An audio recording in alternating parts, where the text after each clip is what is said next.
자, 이번에 2단원인 반도체 산업에서 데이터와 인공지능 기술의 중요성이라는 이름으로 우리가 한번 반도체와 인공지능을 한번 같이 엮어서 이야기를 해보도록 하겠습니다. 실제로 반도체 쪽에서 연구가 되었던 내용들이나 혹은 반도체 쪽에서 쓰였던 많은 얘기들이 같이 있으니까, 그리고 제가 최대한 더 여러분들 조금 쉽게 한번 설명을 해보도록 하겠습니다. 어려워도 좀 따라와 주시고, 또 너무 쉽다고 생각하셔도 한번 정리하는 의미에서 잘 한번 이야기해 주시면 좋을 것 같습니다. 자, 반도체 산업에서 데이터와 인공지능 기술의 중요성 한번 이야기해 보도록 하겠습니다.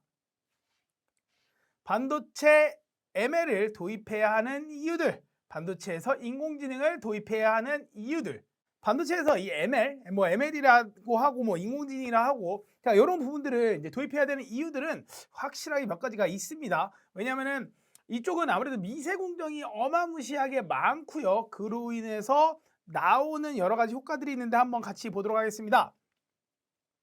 자, 반도체 니즈, 자, 65나노 노드 반도체 설계 비용이 2,800만 달러. 하지만 5나노일 때는 5.4억 달러까지 확대가 된다. 설립 비용도 어마무시하게 올라간다. 그래서 미세공정으로 갈수록 최적화에 대한 니즈, 양산 수율에 대한 니즈, 원가 절감에 대한 니즈가 극대화된다.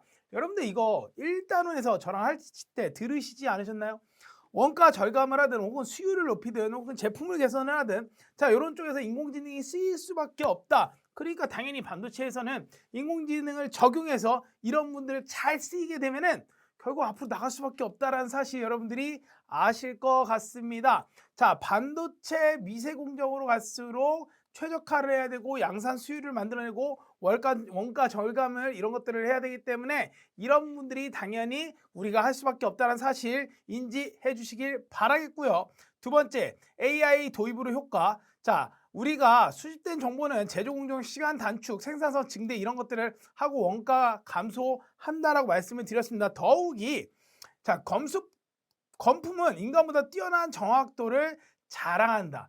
자, 이게 반도체에서는 검수를 하고 검품을 하는 것들을 빠르게 찾아내야지 결국은 결과로 이어질 수 있다라는 사실이 있거든요. 자, 즉 무슨 얘기냐면은 우리가 여러분들 첨단 기술로 가고 이 하나를 만드는 데까지 투자되는 비용도 크고요. 그 다음에 라인을 세우는 그 비용도 어마무시하기 때문에 어쨌든 이 비용들을 줄여가면서 만들어야 되는 것이 AI를 도입한 반도체 업계에서 우리가 나올 수 있는 효과가 되지 않을까라는 생각이 있고요. 그런 것들을 하기 위해서는 결국 검품, 우리가 이것들이 잘못됐냐 안 잘못되지 않았냐 이런 것들을 빨리 캐치해내야지 알 수 있다는 사실 여러분들이 생각해 주시면 좋을 것 같습니다.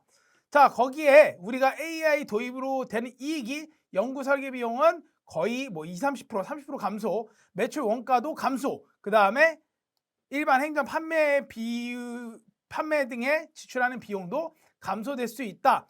즉 원가를 우리가 사용해야 되는 돈은 줄이면서 생산성을 높일 수 있다는 사실이 결국에는 반도체 업계에 AI가 적용될 수밖에 없는 사실. 자, 살짝 정리해 보겠습니다.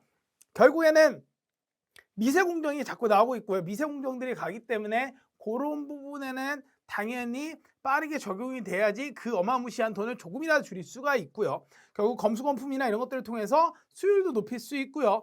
그리고 우리가 빠르게 개선 개발을 할 수 있고요. 동시에 숫자적으로만 봐도 연구 설계나 혹은 매출 원가나 여러 가지에서 당연히 비용들이 줄어들기 때문에 우리가 AI를 처음에 도입할 때 굉장한 비용이 들더라도 빠르게 도입해서 그 후에 엄청난 효과들을 보는 것들에 대해서 주저앉지 않고 망설이지 않고 빠르게 가야 된다는 사실 여러분들이 생각해 주시면 좋을 것 같아요.